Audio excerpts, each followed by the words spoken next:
ଜୟ ଜଗନ୍ନାଥ, ଜୟ ଶ୍ରୀ ରାଧେ। ଆସନ୍ତୁ ଜାଣିବା ଆଜିର ପ୍ରସଙ୍ଗରେ ଦେବଶ୍ରୀ ନାରଦଙ୍କ ସହ ରାଧାରାଣୀଙ୍କର ବାଲ୍ୟଲୀଳା। ଦିନେ କୁନି ରାଧାରାଣୀ ନିଜ ସଖୀମାନଙ୍କ ସହିତ ଖେଳିବାକୁ ବାହାରକୁ ଯାଇଥିଲେ। ବୃଷଭାନୁଙ୍କ ପ୍ରସାଦ ବର୍ଷାନାର ପାହାଡ଼ ଉପରେ ଥିଲା ଏବଂ ଆଖପାଖରେ ଅନ୍ୟ ମହାସଖୀମାନଙ୍କର ଗ୍ରାମ ସବୁ ଥିଲା। ଏହି ସଖୀମାନେ ଲଳିତା, ବିଶାଖା, ତୁଙ୍ଗବିଦ୍ୟା ଏବଂ ଅନ୍ୟମାନେ। ଏହି ମୃତ୍ୟୁଲୋକରେ ରାଧାକୃଷ୍ଣଙ୍କ ଲୀଳାକୁ ଅଧିକ ମଧୁର କରିବା ପାଇଁ ରାଧାରାଣୀଙ୍କ ସହ ଏହି ସଂସାରକୁ ଆସିଥିଲେ। ସେମାନେ ଖେଳୁଥିବା ସମୟରେ ଏକ ଅଦ୍ଭୁତ ଘଟଣା ଘଟିଲା, ଯାହା ରାଧାଙ୍କ ଜୀବନରେ ପୂର୍ବରୁ କେବେ ଘଟିନଥିଲା। କୁନି ରାଧା ଏତେ ବିଚଳିତ ହୋଇ ପଡ଼ିଲେ ଯେ ସେ ଦୌଡ଼ି ଦୌଡ଼ି ନିଜ ମାଙ୍କ ପାଖକୁ ଘରକୁ ପଳେଇ ଆସିଲେ। କୀର୍ତ୍ତିମୟା ରୋଷେଇ ଘରେ ରୋଷେଇ କରୁଥିଲେ। ରାଧା ଦୌଡ଼ି ଯାଇ ମାଙ୍କ ଶାଢ଼ୀ ଟାଣି କହିଲେ, ମୈୟା, ମୋ କଥା ଶୁଣ, ମୋ କଥା ଶୁଣ। କୀର୍ତ୍ତିମୟା ବ୍ୟସ୍ତ ଥିଲେ। ରାଧା ତାଙ୍କ କୋଳକୁ ଚଢ଼ିଗଲେ। ମାତାଙ୍କ ମୁଣ୍ଡ ଓ କପାଳକୁ ଧରି କହିଲେ, ମୈୟା, ମୋତେ ଚାହଁ, ମୋ କଥା ମନ ଦେଇ ଶୁଣ। କୀର୍ତ୍ତିମୟା ହସିଲେ, ତୁ ଟିକେ ଚିନ୍ତିତ ହୋଇ ପଚାରିଲେ, ଆରେ ଲାଲି, କ'ଣ ହେଲା? ତୁ ଏତେ ବ୍ୟାକୁଳ କାହିଁକି ହେଉଛୁ? ଆକାଶ କ'ଣ ତୋ ମୁଣ୍ଡ ଉପରେ ପଡ଼ିଲା କି? କହ ମୋ ସୁନା ଝିଅ, କ'ଣ ହେଇଛି? ନିଜର ସମସ୍ତ ସରଳତା ସହିତ ରାଧା କହିବାକୁ ଲାଗିଲା, ମୈୟା, ଆଜି ମୁଁ ଯେତେବେଳେ ଲଳିତା ଏବଂ ଅନ୍ୟମାନଙ୍କ ସହ ଖେଳୁଥିଲି, ସେଠାରେ ଜଣେ ବାବା ଆସିଲେ, ଯାହାଙ୍କ ହାତରେ ଏକ ବୀଣା ଥିଲା। କୀର୍ତ୍ତିମୟା କହିଲେ, ସେ ବୋଧହୁଏ ସେଇ ବାଟ ଦେଇ ଯାଉଥିବେ।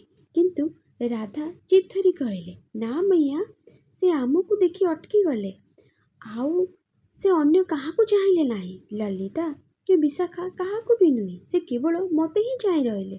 ଆଉ ମୈୟା, ତାଙ୍କ ଆଖିରୁ ଲୁହ ବୋହିବାକୁ ଲାଗିଲା। ଏହି ବାବା ଅନ୍ୟ କେହି ନୁହନ୍ତି, ସେ ଥିଲେ ଦେବଶ୍ରୀ ନାରଦ।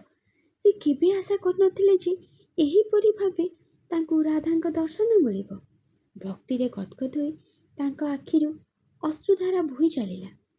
କିନ୍ତୁ ରାଧା ଜଣେ କୁନି ଝିଅ ହୋଇଥିବାରୁ ଏହା ବୁଝିପାରିନଥିଲେ। ସେ ଆଗକୁ କହିଲେ, ମୈୟା, ସେ ମୋ ପାଖକୁ ଆସିଲେ, ଆଉ ତାପରେ ମୋ ଚାରିପାଖେ ବୁଲିବାକୁ ଲାଗିଲେ।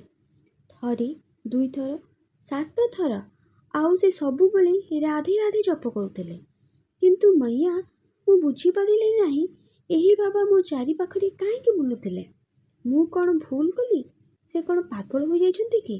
ଏବେ କଳ୍ପନା କରନ୍ତୁ, ନାରଦ, ଯିଏ ଏତେ ବଡ଼ ଭକ୍ତ, ସେ କୁନି ରାଧାଙ୍କ ପରିକ୍ରମା କରୁଛନ୍ତି ଏବଂ ତାଙ୍କ ନାମ ଜପ କରୁଛନ୍ତି। କିନ୍ତୁ ରାଧା ନିଜେ ଏତେ ସରଳ ଯେ ସେ ବୁଝିପାରୁନାହାନ୍ତି କ'ଣ ଚାଲିଛି। ତାପରେ ରାଧା କହିଲେ, ମୈୟା, ସେ ପରିକ୍ରମା ସାରିବା ପରେ ମୁଁ ପଛକୁ ଘୁଞ୍ଚିଗଲି।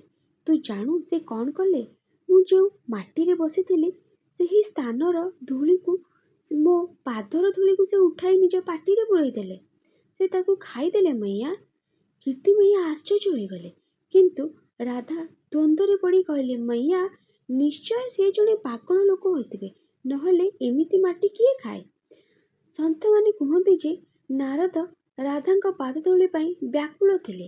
ସ୍ୱୟଂ ମହାଲକ୍ଷ୍ମୀ ମଧ୍ୟ ଏହି ଧୂଳି କାମନା କରନ୍ତି। ରାଧା ଆଗକୁ କହିଲେ, ମୈୟା, ସେହି ମାଟି ଖାଇବା ପରେ ସେ ମୋତେ ବଲୈୟା କଲେ, ଯେମିତି ତୁ କେବେ କେବେ ମୋତେ କରୁ।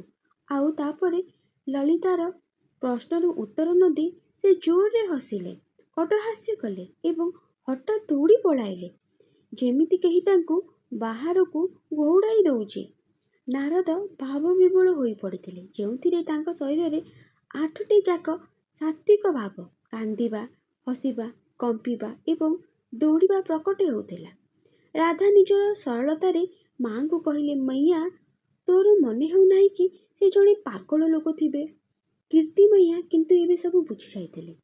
ସେ ଅନୁଭବ କଲେ ଯେ ଏହା କୌଣସି ସାଧାରଣ ବାବା ନଥିଲେ, ସେ ସ୍ୱୟଂ ଦେବଶ୍ରୀ ନାରଦ ଥିଲେ, ଦେବତାମାନଙ୍କ ମଧ୍ୟରେ ସନ୍ଥ ଏବଂ ଶ୍ରୀ ହରିଙ୍କର ପରମ ଭକ୍ତ। କିନ୍ତୁ ରାଧା ନିଜେ ଏହା କେମିତି ଜାଣିଥାନ୍ତି? କାରଣ ଲୀଳାରେ କୃଷ୍ଣ ଭୁଲି ଯାଆନ୍ତି ଯେ ସେ ଭଗବାନ ଅଟନ୍ତି ଏବଂ ରାଧା ଭୁଲି ଯାଆନ୍ତି ଯେ ସେ ପରମ ଦେବୀ ଅଟନ୍ତି। ଶ୍ରୀକୃଷ୍ଣ ଓ କୁନି ରାଧାରାଣୀଙ୍କର ବାଲ୍ୟଲୀଳାର ମଧୁରତା ଯେତେ ଶୁଣିଲେ ବି ମନ ପୁରେ ନାହିଁ। ବାଲ ଗୋପାଳ କେମିତି ପ୍ରତିଟି ପଦକ୍ଷେପରେ ଆମ ଲାଡ୍ଲିଜୀଙ୍କର ପାଖେ ପାଖେ ରହି ତାଙ୍କୁ ସାହାଯ୍ୟ କରୁଥିଲେ ଏବଂ ନିଜର ପ୍ରେମ ପ୍ରକଟ କରୁଥିଲେ, ସେହି ସମ୍ପର୍କରେ ଆସନ୍ତୁ ଆହୁରି ଏକ ଭାବପୂର୍ଣ୍ଣ ପ୍ରସଙ୍ଗ ଶୁଣିବା। ବର୍ଷାନାର ରାଜକୁମାରୀ ଆମର ପ୍ରିୟ କୁନି ରାଧାରାଣୀ ତାଙ୍କର ପ୍ରାଣସଖୀ ଲଳିତା, ବିଶାଖା ଏବଂ ଅନ୍ୟ ଗୋପୀମାନଙ୍କ ସହ ମିଶି କଦମ୍ବ ବନକୁ ଆସିଥାନ୍ତି। ସଖୀମାନେ ମିଶି ଏକ ବିଶାଳ କଦମ୍ବ ଗଛରେ ମଜବୁତ ଡାଳରେ ମାଳତୀ, ଚମ୍ପା, ରଜନୀଗନ୍ଧା ଫୁଲରେ ଗୁନ୍ଥା ହୋଇଥିବା ଏକ ଅତି ସୁନ୍ଦର ଝୁଲଣ ବାନ୍ଧିଥାନ୍ତି। ପୁରା ବନ ଫୁଲର ସୁଗନ୍ଧରେ ମହକି ଉଠୁଥାଏ। କୁନି ରାଧାରାଣୀ ନିଜ ନୀଳ ରଙ୍ଗର ଓଢ଼ଣୀ ଓ ସୁନ୍ଦର ପୋଷାକ ପିନ୍ଧି ହାତରେ ସୁନା ଚୁଡ଼ିର ଝଙ୍କାର କରି ସେହି ଫୁଲ ଦୋଳିରେ ଆସି ବସନ୍ତି। ତାଙ୍କ ମୁହଁରେ ଏକ ନିଷ୍ପାପ ହସ ଥାଏ। ସଖୀ ଲଳିତା ଓ ବିଶାଖା ଦୋଳିକୁ ଧୀରେ ଧୀରେ ଝୁଲାଇବାକୁ ଆରମ୍ଭ କରନ୍ତି। ବାୟୁରେ ଶ୍ରାବଣର ସୁନ୍ଦର ଗୀତ ଗାଇ ଗାଇ ସମସ୍ତେ ଆନନ୍ଦ କରୁଥାନ୍ତି। କିନ୍ତୁ ଉତ୍ସାହରେ ସଖୀମାନେ ଦୋଳିଟିକୁ ଟିକେ ଜୋରରେ ପେଲି ଦିଅନ୍ତି। ଝୁଲଣାଟି ହଠାତ୍ ବହୁତ ଉପରକୁ ଆକାଶ ଆଡ଼କୁ ଉଠିଯାଏ। ଦୋଳିଟି ଏତେ ଉପରକୁ ଚାଲିଯାଏ ଯେ କୁନି ରାଧାରାଣୀ ଭୟରେ ସଙ୍କୁଚିତ ହୋଇଯାଆନ୍ତି। ତାଙ୍କର କୋମଳ ହାତ ଦୋଳିର ଦଉଡ଼ିକୁ ଶକ୍ତ ଭାବେ ଧରି ପକାଏ। ଭୟରେ ତାଙ୍କ ଆଖିରୁ ଲୁହ ଝଲକି ଆସେ। ସେ କାନ୍ଦ କାନ୍ଦ ସ୍ୱରରେ ଚିତ୍କାର କରି କୁହନ୍ତି, ସଖୀ, ଦୋଳିକୁ ଅଟକାଅ, ମୋତେ ବହୁତ ଜ୍ୱର ଲାଗୁଛି, ମୁଁ ପଡ଼ିଯିବି, ଦୋଳିକୁ ଶୀଘ୍ର ଅଟକାଅ। ଗୋପୀମାନେ ମଧ୍ୟ ଭୟଭୀତ ହୋଇଗଲେ, କାରଣ ଦୋଳିର ଗତି ଏତେ ଅଧିକ ଥିଲା ଯେ ତାକୁ ହଠାତ୍ ଧରି ଅଟକାଇବା ସହଜ ନଥିଲା। ଠିକ୍ ସେହି ସମୟରେ ଯେତେବେଳେ ରାଧାରାଣୀ ବ୍ୟାକୁଳ ହୋଇ ନିଜର ପ୍ରାଣନାଥଙ୍କୁ ସ୍ମରଣ କରୁଥାନ୍ତି, କଦମ୍ବ ଗଛ ପଛରୁ ବଂଶୀଧାରୀ ବାଲ ଗୋପାଳ ହଠାତ୍ ସେଠାରେ ପ୍ରକଟ ହୁଅନ୍ତି। ରାଧାରାଣୀଙ୍କୁ କାନ୍ଦୁଥିବାର ଦେଖି କୃଷ୍ଣଙ୍କୁ ହୃଦୟ ବିଳପି ଉଠେ। ସେ ସେହି ତେଜ ଗତିରେ ଝୁଲୁଥିବା ଦୋଳି ଆଡ଼କୁ ଦୌଡ଼ି ଯାଆନ୍ତି। ନିଜର ଦୁଇଟି ଶକ୍ତ ଅଥଚ କୋମଳ ହାତରେ ସେ ଦୋଳିର ଦଉଡ଼ିକୁ ସାହସରେ ଧରି ପକାନ୍ତି। କୃଷ୍ଣଙ୍କ ସ୍ପର୍ଶ ପାଇବା ମାତ୍ରେ ସେହି ଚଞ୍ଚଳ ଦୋଳିଟି ଧୀରେ ଧୀରେ ସ୍ଥିର ହୋଇଯାଏ। ରାଧାରାଣୀ ଭୟରେ ନିଜ ଆଖି ବନ୍ଦ କରି ଦେଇଥାନ୍ତି। କୃଷ୍ଣ ଧୀରେ କିନା ରାଧାଙ୍କ ପାଖକୁ ଯାଇ କହନ୍ତି, ରାଧେ, ଆଖି ଖୋଲ, ଦେଖ ମୁଁ ଆସିଯାଇଛି, ତୁମର କିଛି ହେବ ନାହିଁ। କୃଷ୍ଣଙ୍କ ମଧୁର ସ୍ୱର ଶୁଣି ରାଧାରାଣୀ ଆଖି ଖୋଲନ୍ତି ଏବଂ ସାମ୍ନାରେ ନିଜ ସଖା ଶ୍ୟାମକୁ ଦେଖି ତାଙ୍କ ମନରୁ ସବୁ ଭୟ ଦୂର ହୋଇଯାଏ। ତାଙ୍କ ଓଠରେ ପୁଣି ଏକ ସୁନ୍ଦର ହସ ଫେରିଆସେ।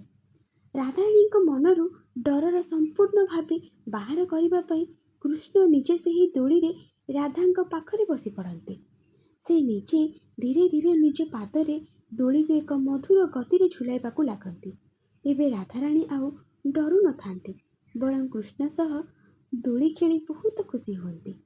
କଦମ୍ବ ଗଛର ଫୁଲଗୁଡ଼ିକ ସେହି ଦୁଇ ଦିବ୍ୟ ଶିଶୁଙ୍କ ଉପରେ ବର୍ଷା ହେବା ଭଳି ଝରି ପଡ଼ୁଥାଏ। ଏହି ଅଲୌକିକ ଦୃଶ୍ୟ ଦେଖି ଲଳିତା, ବିଶାଖା ଆଦି ସଖୀମାନେ ପ୍ରେମରେ ଗଦଗଦ ହୋଇ ତାଳି ବଜାଇ ନୃତ୍ୟ କରିବାକୁ ଲାଗନ୍ତି। ପୁରା କଦମ୍ବବନ ଜୟ ଶ୍ରୀ ରାଧେ, ଜୟ ଶ୍ରୀ କୃଷ୍ଣ ଧ୍ୱନିରେ ପ୍ରତିଧ୍ୱନିତ ହୋଇ ଉଠେ। ଏହିପରି ଭାବରେ ଶ୍ରୀକୃଷ୍ଣ ନିଜ ପ୍ରିୟ ରାଧାରାଣୀଙ୍କର ପ୍ରତିଟି ସଙ୍କଟ ଦୂର କରୁଥିଲେ ଏବଂ ବାଲ୍ୟକାଳରୁ ହିଁ ଦୁହିଁଙ୍କର ଏହି ନିଷ୍କାମ୍ର ପ୍ରେମ ବ୍ରଜଭୂମିକୁ ପବିତ୍ର କରୁଥିଲା।